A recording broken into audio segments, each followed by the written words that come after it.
네, 뉴스 속 경제 이슈를 심층 분석하고 최신 고용 동향을 살피는 고용브리핑 365 시간입니다. 수재영 기자 안녕하세요. 안녕하세요. 네, 오늘 크리스마스 이브입니다. 네. 계획이 있으신가요? 네, 저는 계획이 있긴 한데, 네, 비밀이신가요? 네, 비밀입니다. 아, 네, 알겠습니다. 그런데 저는 이렇게 분위기를 느끼고 있지만, 네. 많은 분들이 크리스마스 이브에 크리스마스 분위기를 많이 못 느끼고 있죠. 밀폐, 밀집, 밀접 장소, 이른바 삼밀 공간에서 집단 감염이 확산하면서 사회적 거리두기가 강화됐기 때문입니다. 정부도 코로나19 조기 종식을 위해서 특별대책 기간 동안 모임을 자제해달라고 연일 강조하고 있습니다. 그래서 직접 만나지는 못해도 크리스마스와 연말을 맞아 마음을 표현하고 싶은 분들 굉장히 많으실 텐데요. 그런 분들이 휴대폰 버튼 하나로 가장 많이 선택하는 이것은 뭘까요? 네, 크리스마스 분위기를 못 느끼는 사람 중에 하나가 바로 접니다. 그래서 수재영 기자가 저에게 바로 이것을 선물해 주시면 될 것 같은데요. 네. 모바일 선물하기 아닌가요? 네, 맞습니다. 이 커피나 빵부터 영화 예매권이나 각종 상품권까지 직접 만나지 않아도 스마트폰 터치 몇 번으로 다양한 상품권을 이렇게 손쉽게 선물할 수 있는 온라인 상품권을 많은 분들이 굉장히 많이 주고받으시죠. 특히 이번 연말에는 모두의 안전을 위해서 송년회 대신에 모바일 상품권으로 마음을 나누는 분들 굉장히 많다고 합니다. 그만큼 최근에는 이 소비자 편의성도 대폭 강화됐는데 이슈픽에서 한번 짚어보겠습니다. 네, 확실히 사회적 거리두기가 강화된 이후에 이 모바일 상품권 이기기가 정말 뜨거워진 것 같고요. 그래서 종류도 다양해졌다라는 느낌을 많이 받는 것 같습니다. 네, 맞습니다. 쓱닷컴이나 쿠팡 등 온라인 쇼핑 플랫폼도 연말을 앞두고 일제히 선물하기 기능을 마련해서 성과를 톡톡히 보고 있습니다. 연말 선물을 온라인으로 준비하는 고객이 늘면서 맞춤형 온라인 전용 모바일 상품권을 추가로 선보여서 주문이 늘고 있다고 하는데요. 실제로 모바일 상품권 시장은 지난 2017년 1조 2천억 원 규모에서 1년 새 75%가 늘어날 정도로 매년 이렇게 급성장을 거듭하고 있습니다. 그런 만큼 최근 콧대 높은 명품들도 속속 모바일 선물하기에 등장하기 시작했습니다. 네, 저도 사실 봤습니다. 종류도 정말 다양해졌고 원래 같으면 모바일 선물하기로 볼 수 없었던 고가의 제품들도 등장을 했더라고요. 그렇죠. 이 보석 브랜드 중 하나인 티파니도 국내 온라인 몰에 입점을 했습니다. 그 고가의 선물 얼마나 팔려나 봤더니 입점 상품 중 10%가량이 벌써 나왔다고 합니다. 최저 30만 원대에서 최고가 600만 원대까지 이렇게 나가는데 기존의 소액 선물을 가볍게 주고받던 플랫폼에서 명품 선물 수요도 증가하기 시작한 겁니다. 최근 비대면이 일상화하면서 소비 패턴이 변화하고 명품 업계의 큰손으로 떠오른 20, 30대 소비자가 주 소비층으로 떠오르면서 명품 브랜드 마케팅도 디지털로 이동한 겁니다. 네, 이렇게 모바일 상품권 시장이 더 커지고 이용자도 늘어났는데 걱정이 되는 부분은 유효기간인 것 같습니다. 짧아서 그냥 잊어버리고 넘어가는 경우도 사실 많아진 것 같아요. 네, 맞습니다. 저도 개인적으로는 이렇게 못 쓴 상품권 굉장히 많은데요. 사실 유효기간이 3개월 정도에 불과합니다, 대부분. 그래서 소비자가 이 사용 기한을 놓치기가 쉽습니다. 이후 환불받을 수도 있지만 대부분은 이런 사실을 모르는 경우가 많습니다. 모바일 상품권 구입 5년 안에만 환불을 요청하면 90%를 돌려받을 수 있는데 이 규정 자체를 몰라서 환불 요청을 안 하는 소비자가 굉장히 많기 때문입니다.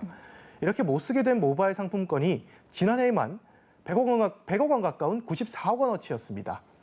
그런데 앞으로는 모든 모바일 상품권의 유효기간을 원칙적으로 1년 이상 보장받고 쓰고 남은 잔액 환불도 손쉬워집니다. 네, 3개월에서 1년이라고 하면 상당 기간 늘어난 건데 그럼 앞으로 모든 모바일 상품권은 유효기간이 1년이다 이렇게 이해를 하면 되는 건가요? 네, 기존에는 모바일 상품권 종류별로 조금 차이가 있었습니다. 공정거래위원회의 약관 개정으로 이제는 새로운 유형의 상품권도 종류와 관계없이 말씀하신 대로 유효기간이 1년 이상으로 늘어납니다. 다만 고기나 수산물 등 변질 우려가 있어서 장기간 보관이 어려운 물품의 경우에는 유효기간을 3개월 이상으로 정할 수 있도록 했습니다. 그리고 상품권 발급자 유효기간 관련 통지 의무도 강화됐습니다. 네, 지금 같은 경우에는 정말 기간이 얼마 남지 않았을 때만 기간 얼마 안 남았다 이렇게 알림 메시지가 오거든요. 그럼 앞으로는 어떻게 바뀌는 건가요? 네, 그동안 발급자는 일주일 전에만 유효기간을 연장할 수 있다는 사실과 그 방법을 알리면 됐었습니다.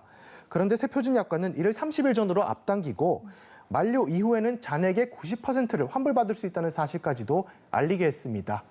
또 상품권 발행자는 앞으로 모바일 상품권 발행 시 환불 규정을 꼭 표시해야 합니다.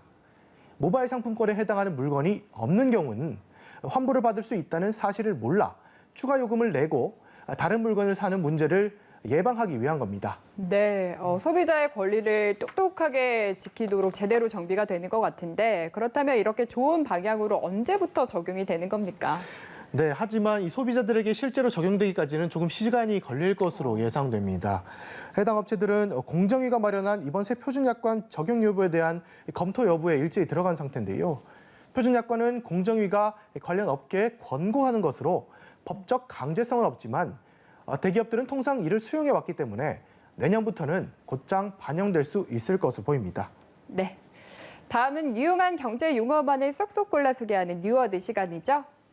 오늘은 어떤 단어인가요? 네, 코로나가 바꾼 연말 모금 풍경과 관련된 내용인데요. 바로 스마트 자선 냄비입니다. 코로나 사태와 불황이 겹치면서 어려운 이웃이 많아졌지만 현금 소지자가 준 데다가 비대면 문화가 활성화되면서 대면 모금 활동이 위축될 수밖에 없었는데요. 그래서 구세군은 후불 교통카드와 QR코드를 활용해서 디지털 방식으로 성금을 낼 수 있도록 이른바 스마트 자선 냄비를 최초로 도입했습니다. 거리뿐만 아니라 전국 우체국과 농협 지점에도 제로페이 QR코드가 부착된 이 소형 자선 냄비 모금함을 비치해서 손쉽게 기부가 가능하도록 했습니다. 안 그래도 방송할 때 그 사랑의 열매를 차면서도 코로나19가 워낙 심각하다 보니까 모금이 얼마나 될까 좀 한편으로는 걱정이 되기도 했거든요. 근데 실제로는 거리 모금이 좀 많이 줄었을 것 같다라는 느낌이 듭니다. 네, 맞습니다. 이 올해 자선 냄비는 굉장히 큰 타격을 입었습니다. 코로나19로 경기가 얼어붙은 데다가 유동 인구가 줄면서 모금액이 정말로 반토막이 났습니다.